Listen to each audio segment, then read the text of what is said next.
2019 Mountain Dew GSL Season 3 Code S Reversal. Welcome back, everybody, to our final match of the night between Chivo RagnaroK and Jin Air Greenwings. SOS should be a barn burner, Artosis. Oh, yeah. I mean, it already was, right? That's true. So if it can be as good as that series, this was the best night of GSL for Season 3 so far. Wow, a bold statement, considering I saw some of last night's games that were not terrible themselves. They were not terrible. But, man, the results so far tonight have been almost exactly as expected. I was really enjoying from the promo earlier. They're playing that Death March from Star Wars. What a perfect song for Dark as we begin the Dark era of the GSL. Yeah, it may well be that, but we got to advance one of these guys now, and they are not slouches. I think both of these guys could give Dark a run for his money, and RagnaroK already kind of did in a nice close series. Now, can SOS come back and beat RagnaroK, something he failed to do earlier in the night? Of course he could. Absolutely. What a silly question, Artosis. Oh, I'm so sorry. But I know we said this at the beginning of the broadcast, but just a reminder to those folks who may have forgotten already with the memories of Goldfish, both these guys on the cusp, potentially qualifying for the GSL BlizzCon Finals. Let's get into the game.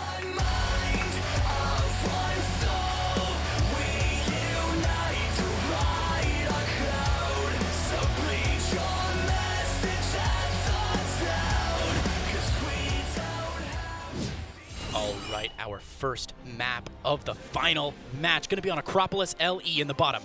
Right-hand corner in the blue. Chivo RagnaroK.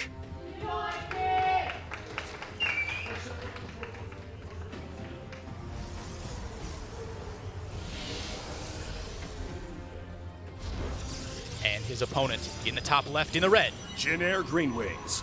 SOS. Yeah, all right. So SOS instantly sending his probe out here to block the hatchery.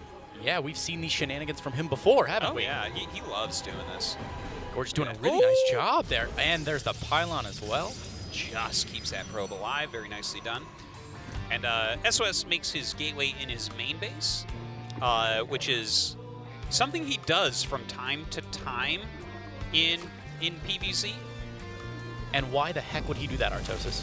Well, it's a little bit more economical. Like, if you are planning on making certain buildings at certain times, then you can still wall your natural before Zergling speed is done and still feel safe in that way. And it streamlines your economy a bit better. Sure, and these players are going to be fighting for every single last mineral here. The last series that they fought, 2-1, right? Yeah. So, going toe-to-toe, both these guys able to show exactly what they've got. This final match should not be a disappointment. SOS already scouting out exactly what he's up against, and the Overlords from RagnaroK about to head across the map and see what he's up against too. Pretty good information for both these players. Oh, yeah. Nothing is in the dark as of yet. Of course, that Other is... than Dark, who's in the dark as he's moved forward into the GSL round of 16. Bomber, who in some ways figuratively is in the dark because he's out. Bottom of a crushing well of despair. Yeah, indeed. Poor guy. So I know we were saying this a little bit before the broadcast, but both these guys, I think, are 200 WCS points away from each other. Both of them clawing at the very bottom of those top 8 players from the Korea region who are going to be able to go on to BlizzCon. Surely both of these guys looking at the rest of their season for 2019 on the line almost in this series. Yeah, whoever loses here may have to do something outrageously strong in Super Tournament. That's right. And that happens. We always have at least one spot that can still be changed as Super Tournament. Some years we've had like 4 spots that are being shuffled around a little bit. But yeah, whoever loses this match, it becomes so much harder for them to make it through. Not a position I would envy from either of these players, and we see that reflected in their play a little bit. At least I feel like both these players with fairly reasonable economic openings. We see the third down for RagnaroK. Just 2 gateways, warp gate research on the way. Neither player with proxies or with a lot of aggression out early on. This Adept from SOS going to get in here and maybe bully RagnaroK a little bit, but with the Queen coming out, it should be pushed away. It seems like what SOS is doing so far is like pretty safe, but he hasn't actually added tech yet, which is a little bit odd, right? Like, normally you'll have something by now. And he throws down the Robo. So there we finally see what his plans are. 2 Lings, though, going to run in and see it instantly. Sure, yeah. And wow, that's going to be great information there for RagnaroK. He's going to need every last bit of information if he wants to compete. So was that Robo a little bit late then, Artosis? Yeah, it's like a little bit later than what you'll see sometimes, right? Because if you just do your regular wall with like a gate, pylon, cybernetics core, then your next building can be the Robo. But the thing is, he has a build order where this works, right? He's decided that this is the way he wants to play it. So for him, I guess the Robo isn't late. Sure, and 5 Adepts across the map. Well, a lot of links being made by RagnaroK, and let's not forget, true. even when he fought against a bunch of Glaive Adepts, he did well. That's right. sOs got pinned up against the corner of that map, and RagnaroK was able to defend really well. So let's see how his positioning works out once these Adepts move their way into this third base. There's not a whole lot here. Just kidding. They're just off screen. They're right there. I'm just joking with you. But a nice surround there. The shade away is quite early, but those are some good pickoffs there. Looks like, oh, did any of them go down? I think, yeah, it looks 2 like, of them. Oh, I thought only 1 went down, I actually, thought only 1 went down as well, but 3 of them. Oh, and the recall being forced out here, but 1 of them definitely going to pick down. 2 of them going to get picked down. 4 Adepts gone already. RagnaroK feeling real confident. That is really painful because what sOs is doing is actually a gateway all-in, which is one of the kind of weaker builds that you can do, but it's good to mix in from time to time. But losing 4 Adepts at the very beginning, I feel like this is going to... How is he going to kill him with this? Yeah, man. I mean, you want to build up that unbelievable ball, right, of Adepts where there's just too many to deal with, and as many of them get shaved off as early as possible, every one of those is going to be really, really awful when you're trying to get critical mass later in the game. Okay, well, sOs right now pushing forward. He has a lot of sentries out here, quite a few gateways as well, but look at the number of roaches being made. Still a lot of lings out as well. Yeah, man, 9 roaches on the way. Another big warp in here. Zealots, Stalkers, a big diverse ball of gateway units here for sOs, and he is pushing forward. Yeah, I don't know if this is going to break him, though. I feel like RagnaroK should have enough. There's just not a lot of damage output here from sOs. Ravager being made, 12 Lings in production as well. There's a interesting force fields. They're going to force the Lings to go a long way away here. The Ravager's pulling down these force fields, and it looks like sOs has established this initial position to start assaulting this third base. All right, well, he does have more roaches and lings coming out right now. Traps a couple queens, so that's a good force field set. Some gaps in that force field, though. Those lings are going to get on top of a couple of the units here, and now it's just Stalkers and Sentries. The Warp Prism getting forced to unwarp Prism and get the heck out of there. And oh no, these Sentries, this is so much gas. Oh, it really is. He spent everything on this. This was pretty much a 2-base all-in, and it's just not working out. He's losing absolutely everything. He has no real fallback here. Look, he starts his first Immortal right now. When you lost your whole army in a situation like this against 3-base Zerg, and then you start an Immortal and that's your backup plan, I mean, that's... needless to say, it's not a good situation. So painful. It's deja vu all over again, Artosis. We saw sOs lose that initial attack in one of his first series against RagnaroK tonight. He's had real trouble establishing map presence and really getting harassment done in the early game. Well, he's trying to do something with this Prism, but 3 sentries and a Stalker, probably not even much energy there. It doesn't seem very likely to get anything done. Nah, sentries take forever to tickle beam down one of those queens, and RagnaroK has plenty of queens back home to defend the army supply of 20, 30, almost 40 ahead now. Now, that is a lot in roaches, so it's not exactly representative of what's going on here. A little tiny drop there from sOs, going to get pushed away, but again, what is a sentry going to do against this much aggression? No, he's not really finding anything right there. I'm not even sure why he threw down the force fields, to be frank. It didn't Delaying do mining much. time? Yeah, you slowed the mining by like 1% or something. It was... I'm like, I feel like 2-3 force fields extra in the next battle is probably better, but it's a tough situation for sOs. Let's see what he does to try to come back. He's adding the Templar Archives, which, I mean, this could just be for Archons, but it almost feels like needless for Archons. Maybe he's going to try to get Storm and go into a longer game. Man, Storm in a longer game is a long, long game. I don't know if sOs has the legs to stay on top of the game for this long. Look how confident RagnaroK is. He's wasting his DPS, breaking down rocks in the middle of the map because he doesn't even care. No, I mean, he's just cleaning stuff out. He's like, well, that just looks to me like 2 big force fields, so let's clean that up. He's dealt with his enemies. He's going after the neutral units on the map now. We're going to see him attack those critters next. Leaving no prisoners whatsoever. Okay. So you were right. Yeah. Archon, like, okay. I mean, Archons are good units, but... Well, I'm going to stop you right there, Artosis. This is not Archons, plural. That's true. That it's is Archon. one Archon singular, which is even less scary than Archons, plural. Some nice force fields, though, but look at the wraparound here. The flanking play from RagnaroK going to be able to drive down both of those force fields. Some big biles going down, and oh no, sOs stepping right into those. Immortal in the back, nice pickup there from sOs. So 3 Immortals on the map, all doing pretty well, but there is so much here from RagnaroK. Yeah, if you gave Zest another Prism in this game with 2 more Immortals, he still wouldn't kill all this, so... And if I had wheels, Artosis, I'd be a wagon. There's the GG. RagnaroK is going to take game number 1, and sOs is not happy. I might take you up on that. I might get you some wheels to see if you actually are a wagon. Yeah, so that win by RagnaroK, it's...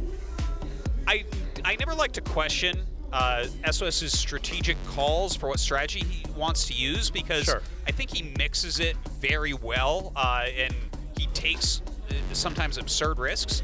But those gateway all-ins, like, I can't remember the last time someone killed someone with that in GSL Code S. You're not wrong. It was a bold choice, a really unusual choice for the final. You know, maybe if you're up one game in the winner's match or something, you buzz something out like that that's maybe unexpected. Give yourself some breathing room after a long game even.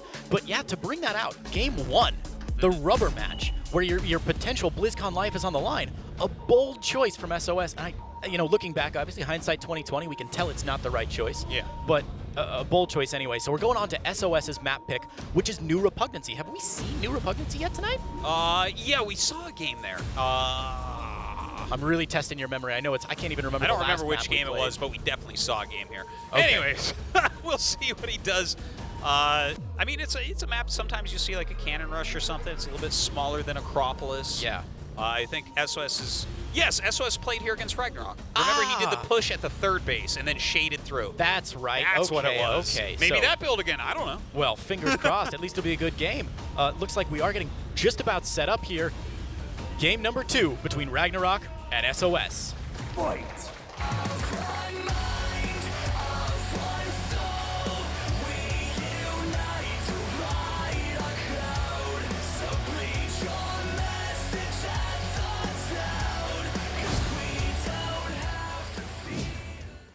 All right, loading into New Repugnancy, and it's already coming across in the blue. No. I love it. The double-double, Artosis. Yeah, so he's going to block a hatchery that there is no intention of making, and RagnaroK is going to go offensive hatchery, I believe. They knew I had a dinner reservation tonight. They must have known.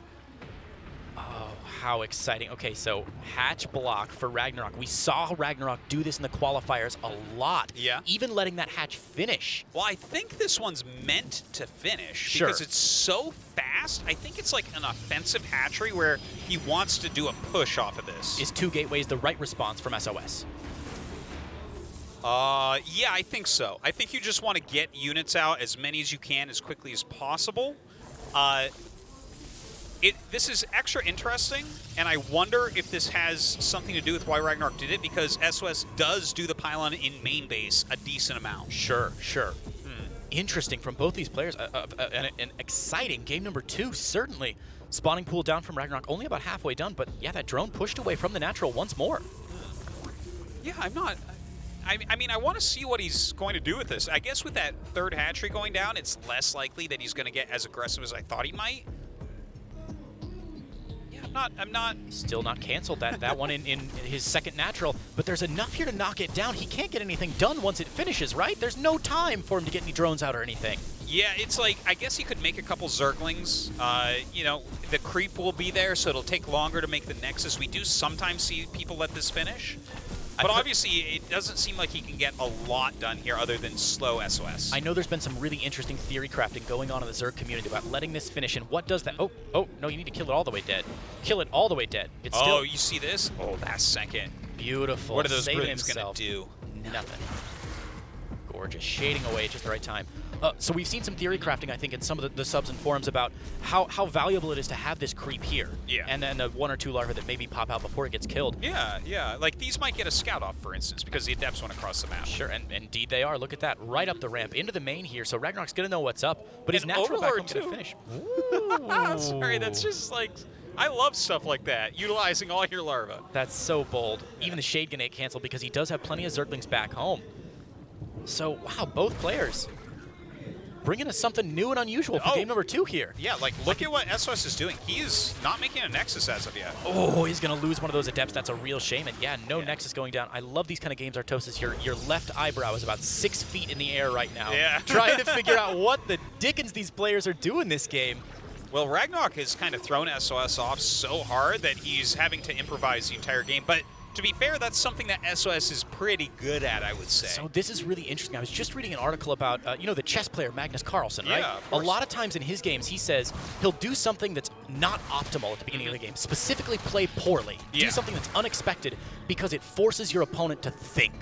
If you had just gone, 3 hatch first or whatever, then SOS immediately knows in his head and in his soul, this is how I need to respond to that. But by putting that hatchery in his natural, he's going to say, oh, shoot, now I got to redo all my timings. I got to think about my pylons. Yeah. What do I have to build out of this? I think RagnaroK maybe just doing a little bit of mind gaming here to sort of force his opponent to make some difficult decisions. Absolutely. I love that you bring that up because I think that is something that champions do very often.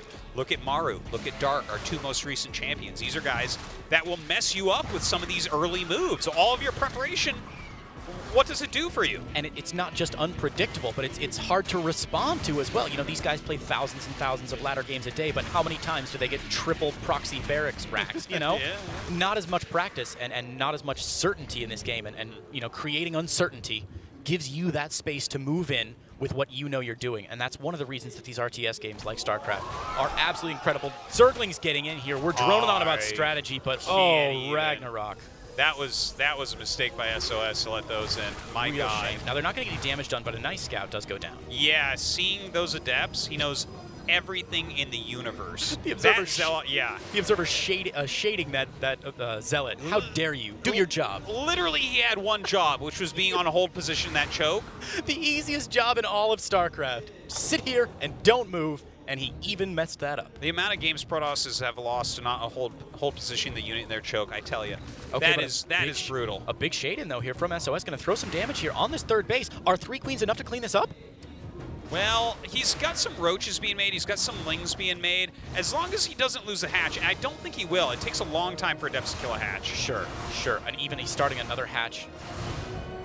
Oh, no, sorry, that's Lair Tech, not another hatch. But yeah, 8 more roaches on the way. There's even a spine crawler in the main. Ooh, and a lot of Zerglings going to catch off these reinforcements. Again, another loss from SOS, just like in that last game. We've got to get to critical mass of those Adepts, where the Zerg can't get good surface area on all of them. You want a big ball, and walking up against those choke points is not a great place to be. So a bit of a rough loss for SOS, not just in the units that he lost, but in what it does to his composition 5 minutes from now. Yeah, he doesn't really have anything in a good spot right now, which is why he's adding 2 Stargates. Sure.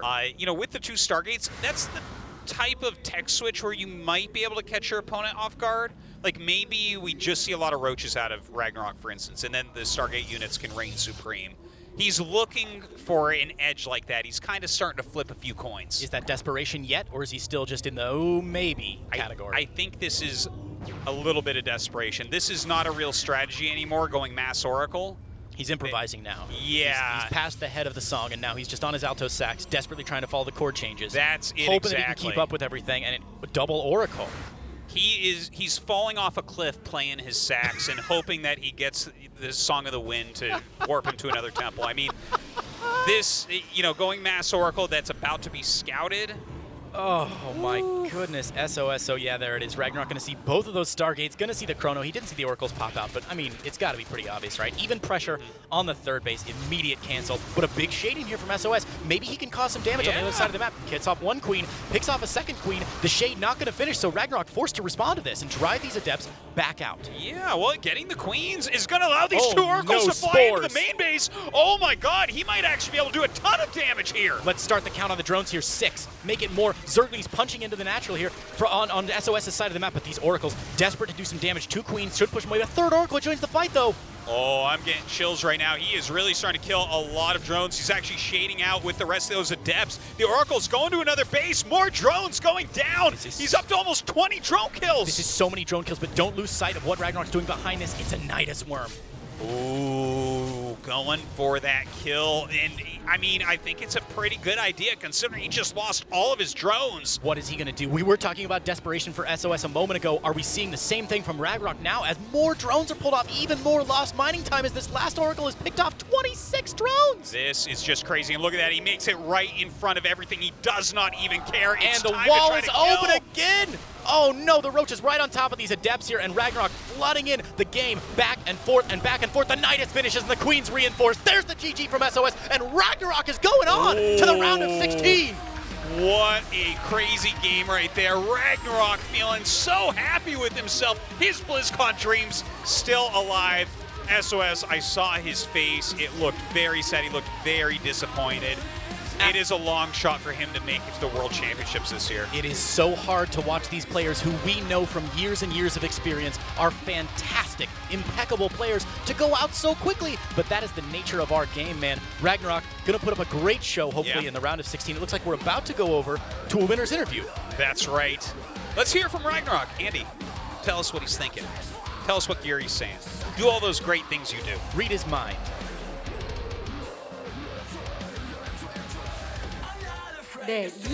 Hello guys, we're gonna have an interview with the final winner of Group B round of 32. It is RagnaroK. Congratulations. Thank you. Last season was your first GSL round of 16. How do you feel right now? 이번 시즌은 저번 Well, 시즌에 이제 16강 갔잖아요. In the last 그래가지고 season, 이번 I went to 시즌에 round of 16. 떨어지면은 So 사람들한테 if I 다시 get eliminated this season, 하는 이미지로 남을 then 것 I would 같아서 be 정말 이기고 I'll be a 싶었거든요. player 근데 who's not that skilled. 제 시나리오가 저그 대 저그전을 너무 But then, you know, I'm really 최종전에서 bad at 올라가고 ZVZ. 싶었는데 이렇게 돼서 기분 좋아요. But you know, I'm happy that the scenario worked out this way. 이렇게 돼서 기분이 좋다. Alright. 그렇군요. 오늘 김유진 선수를 2번 잡았습니다. You defeated SOS twice today. You're so good at ZVP. 좋아졌다고 생각을 하시나요? What do you think about that? 제가 이렇게 프로토스를 잡고 You know, 이렇게 GSL에서 이긴 게 거의 defeating the 처음인 것 Protoss 같아요. player, 그만큼 I 제가 think this is my 프로토스전을 first 너무 time in the 못했는데 GSL. That's how bad I was at ZVP. And you don't know how much I practiced for the ZVP matchup. 발전할 수 있었던 것 같아요. And you know, 오늘 practice 특강에서 definitely bore fruit. 감염충을 핵심으로 한 후반 운영을 또 잘 보여주시고 You definitely showed a very good late game synergy with the investors. 후반 체제까지 가기 전에 이 강력한 올인, You know, showing strength as a Zerg player in the late game is quite unusual. 이런 후반 지향하는 운영이 훨씬 더 좀 수월해지고. But I feel like you are more 예전에는 comfortable playing the late game now. 그 불멸자 올인 때문에 후반 가기가 좀 힘들었거든요. It was hard 근데 to 지금도 go to the 힘들어요. late 그러니까 game 잘하는, because of the 그러니까 올인을 잘하는 선수를 immortal 만나면 push 힘든데 네. 이제 before. 유진이 형 같은 경우는 But as for 불멸자 SOS, 올인 특화된 선수가 아니다 보니까 He's not a player who's 후반에 좀 갈 수 있었던 것 immortal 같고 oriented, 특화된 선수 만나면 so it was easier to play against him. 특화된 선수 누구예요? Then who's a 김준호라고 immortal oriented player? I say hero. 저그전 그 불멸자 올인 원탑이에요. That guy is 아무도 못 이길 것 amazing at using immortals. 김준호 선수의 불멸자 올인 아무도 못 막는 것 같다 이야기를 하시네요. 자, 오늘 그 감염된 테란도 정말 멋졌거든요. Your infested Terran play today was immaculate. 이제 또 예고가 되고 있는데 그렇다면 어때요? 오늘 경기처럼 그런 멋진 모습은 변함이 없을 거라고 보는지 아니면 조금은 영향이 있을 거라고 보시나요? Are you gonna mention the patch note? 근데 이런 말 하면은 Maybe I shouldn't say this. 엄청 클 것 같아요. 아, 그래요? 뭘 I think the patch note is gonna be really critical to Protoss players. 일단 어쨌든 제가 봤을 때 감염충은 언젠가 너프될 것 같긴 한데 I feel like infestors are gonna 제가 이렇게 be nerfed in the 말해버리면은 future. 더 빨리 너프될 수도 있으니까 But if I say this, I think it's gonna be 굉장히 좋은 nerfed 겁니다. earlier. 아, 한편 이 거대 둥지탑을 굉장히 독특한 곳에 지으시더라고요. You actually spawned the greatest fire in a very unexpected location. 즐겨 짓는 곳이세요? 아니, What was the reason 원래 behind 저는 전진 그러니까 이번 그 처음에 그 캐논 러시 당했을 때 You know, at 연습을 first, 안 했어요. I was 그래서 defeated 그냥 by the 다 cannon 집중적으로 한 rush, 거였는데 and I didn't 그 prepare for that. 그 뮤탈도 원래 For the Mulelist, 안 하려고 했는데 갑자기 I wasn't gonna 생각났어요. go for it, and then I just decided to do it 다른 곳에 impromptu. 숨겨주면은 좋을 것 같다. 그래서 다른 곳에 숨겨졌는데 계속 모르더라고요. So I spawned the greatest fire in a very unexpected location, and he never found out. 네. So I was really happy about that. 지으면은 또 늦어져가지고 그냥 빨리 했어요. So yeah, I just decided to do that. 빛이 어둡다고 정말 재밌는 장면이 That was a very 나왔었습니다. great play by you. 자, 이번 시즌 3 올해 마지막 시즌이죠. GSL season 3, this is the last season of this year. 해주시죠. Any last words? 제가 준비하면서 너무 많이 힘들었는데 You know, 진짜 많이 preparation has 힘들었거든요. been hard. 게임도 많이 지고 그래가지고 And I've 스트레스도 lost a 많이 lot, 받았는데 and I've got a lot of stress. 이제 주변 사람들 덕분에 많이 But thanks 힘도 to 나고 all the people around me 오늘도 for supporting me, 잘할 수 있었던 것 같아요. I was able to do well today on 팬분들이랑 stage. 주변 분들한테 너무 감사드리고 and shout out to all the fans and the players who helped me.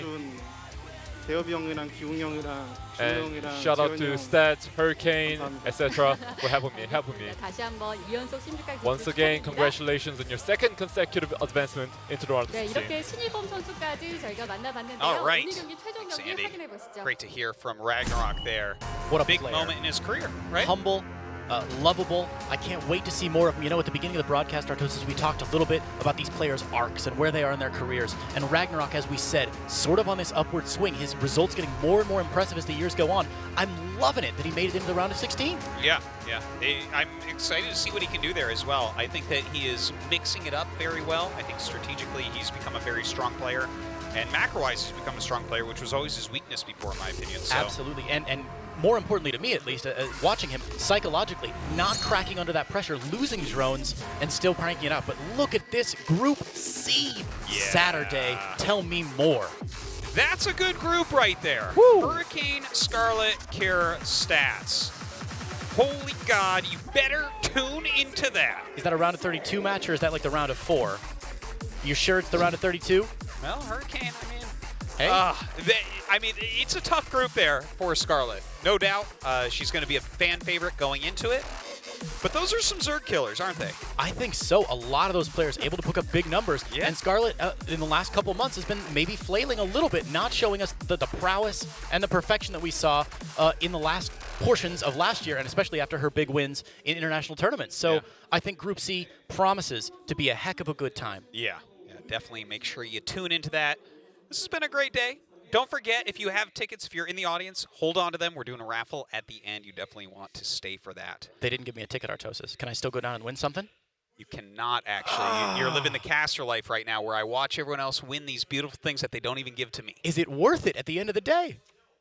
Yes, it is, actually. Yes, it is. So Dark, RagnaroK, moving on. We're seeing this is the only round of 32 group that has 2 Zergs in it, and we're seeing both of them shoveling off the round of 32. Do we need another patch? Is Zerg OP? Is Zerg OP? That's the big question. Listen, RagnaroK talked about it in his winter review. He said Infestors getting nerfed. Is he a witch looking into his crystal ball and seeing the future? Yeah, I think so, a little bit.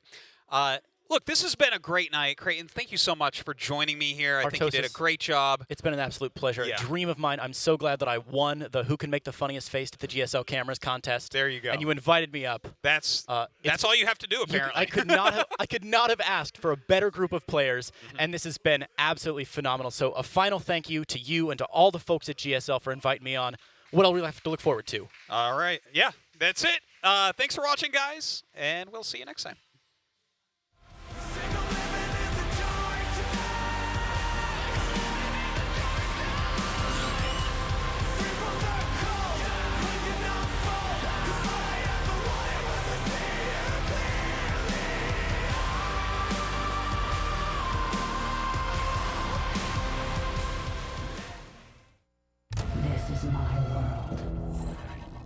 Let's make it count. I must practice tolerance.